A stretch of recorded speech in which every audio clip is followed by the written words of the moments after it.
Bonjour, je m'appelle Asma et je travaille pour une organisation sociale des femmes. Je m'appelle Farah, j'habite ici. Nous voyons chaque jour de nombreuses femmes qui éprouvent des difficultés dans leur vie. Mon travail consiste à vous écouter, à vous apporter à rester en sécurité et à discuter avec vous de l'aide dont vous aurez besoin et de la façon de l'obtenir.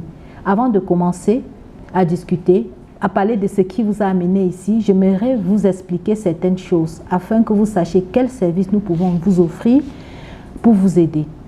Aujourd'hui, nous pouvons parler de ce qui est arrivé et de la façon que cela vous a affecté. Je vais travailler avec vous pendant que vous prenez des décisions sur ce qui vous convient le mieux. Avez-vous des questions à ce sujet? Non, pas pour l'instant. Aussi, si je ne comprends pas ou si je ne suis pas claire sur quelque chose que vous me dites, est-ce que je peux vous poser des questions, Farah, pour m'assurer que je comprends? Oui, d'accord. Je n'ai pas de questions pour l'instant, mais je ne veux pas qu'on sache que je suis venue vous parler. J'aimerais que vous sachiez que je garderai confidentiel ce que vous me direz. Cela signifie que je ne dirai à personne ce que vous me dites ou je ne partagerai aucune information sur votre cas, à moins que vous me le demandiez. Ou que ce soit une information que je dois partager parce que vous êtes en danger. Toutes vos informations vous appartiennent. Et il est important que vous sachiez que vous avez le contrôle. Avez-vous des questions à ce sujet? Donc tout ce que je vous dirai sera gardé confidentiel, quoi qu'il arrive? Il peut y avoir des moments où vous décidez qu'il est acceptable que je partage certaines informations avec quelqu'un d'autre. Par exemple, si tu as besoin de services non fournis par une organisation, je peux vous référer à d'autres services pour obtenir de l'aide en matière de sécurité, de santé, de droit et de protection. Parfois, il est utile de partager certaines informations avec un autre service avant d'y aller, afin que vous ne soyez pas obligé à tout expliquer encore et encore, et qu'ils sachent à l'avance le genre de choses pour lesquelles vous avez besoin de l'aide. Je ne partagerai pas vos informations avec d'autres services à moins que vous me donniez la permission.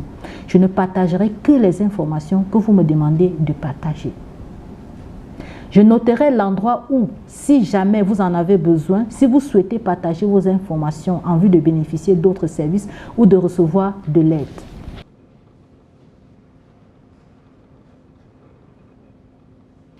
Premièrement, si vous êtes en grand danger, par exemple, si votre mari veut activement vous faire du mal et que vous n'avez nulle part où aller ou pour être en sécurité,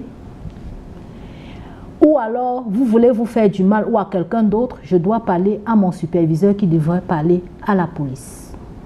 C'est pour des raisons de sécurité et d'éthique. Il y a aussi des lois concernant les enfants. Si vous me dites que vos enfants sont en danger, je dois partager un autre point focal au ministère de la protection de l'enfance pour obtenir une aide.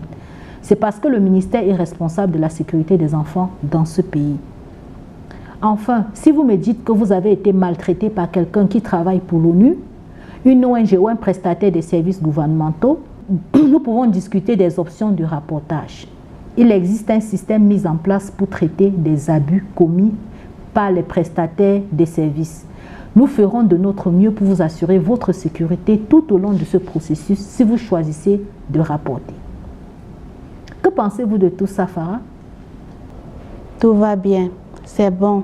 Si j'ai des questions, je les poserai. Pour l'instant, ça va.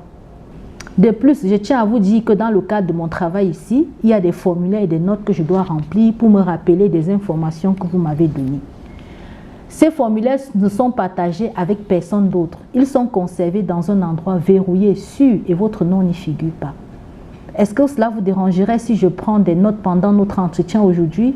Sinon, je suis toujours heureuse de parler avec vous et de vous rapporter tout mon soutien possible. Cela ne me dérange pas. Si vous prenez des notes, tant que vous ne les montrez à personne.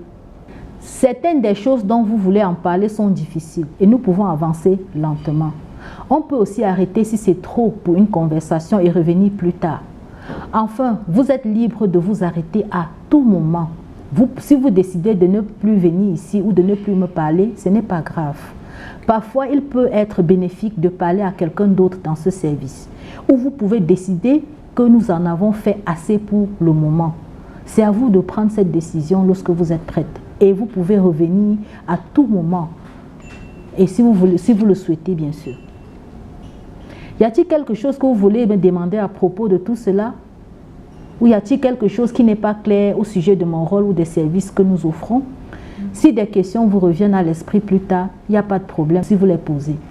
Alors Farah, est-ce que je peux avoir votre permission pour continuer notre conversation et commencer notre travail ensemble? Oui.